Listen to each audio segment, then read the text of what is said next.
Hi guys, quick update lang tayo dito sa price action nitong si Pi. As of now, nasa 91 yung presyo niya sa PHP. No? Ayan.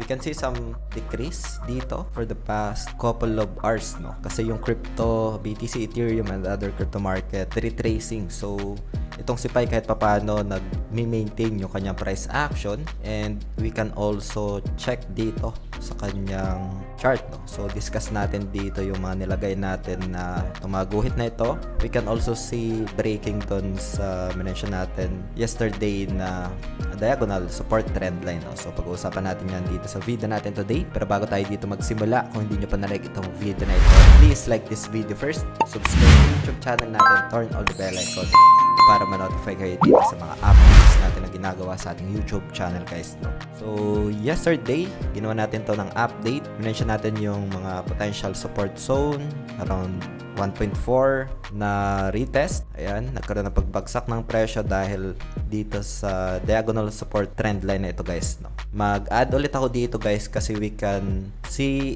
a confirmations dito.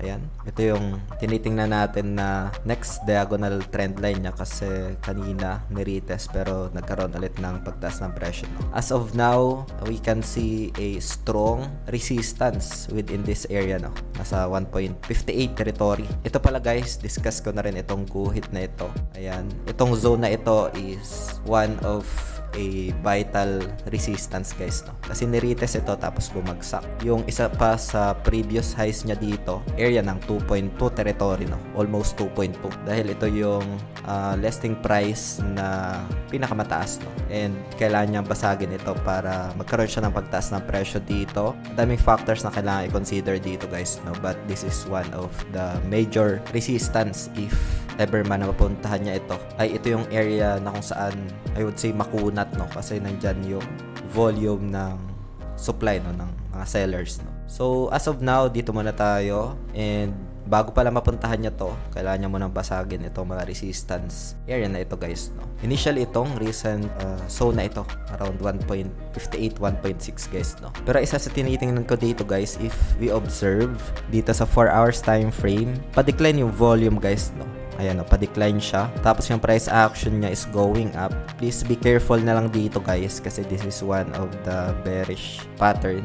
But then again, daming factors as mentioned na kailangan i-consider sa price action, no? Meron din naman na kahit pabagsak yung price action, mas umaangat pa yung presyo, no? But that's not totally guaranteed, guys. Again, itong video natin today is just for ideas lang, no? For reference, it does not qualify as an investment or financial advice. So to get some insights dito, ano yung opinion ko as well as dun sa mga nagtatanong, karoon ka ng heads up sa current price nitong si Pi. And ito yung pinaka-presyo niya, guys, in peso, guys, no? 91 in PHP as of recording this video. So, yun, isa ito sa mga tinitingnan ko, diagonal support trend line. If ever na magkaroon ng breakdown, ito yung major support na tinitingnan ko, 1.35, and initial support zone niya around 1.48 territory, guys, no? This is new diagonal trend line. Itong nilagay natin, potentially this price can be retested again, and then if ever na i-respect niya ulit itong diagonal support trend line na ito, is that potentially magkaroon ulit siya ng pullback and then bumalik ulit siya sa resistance, guys, no?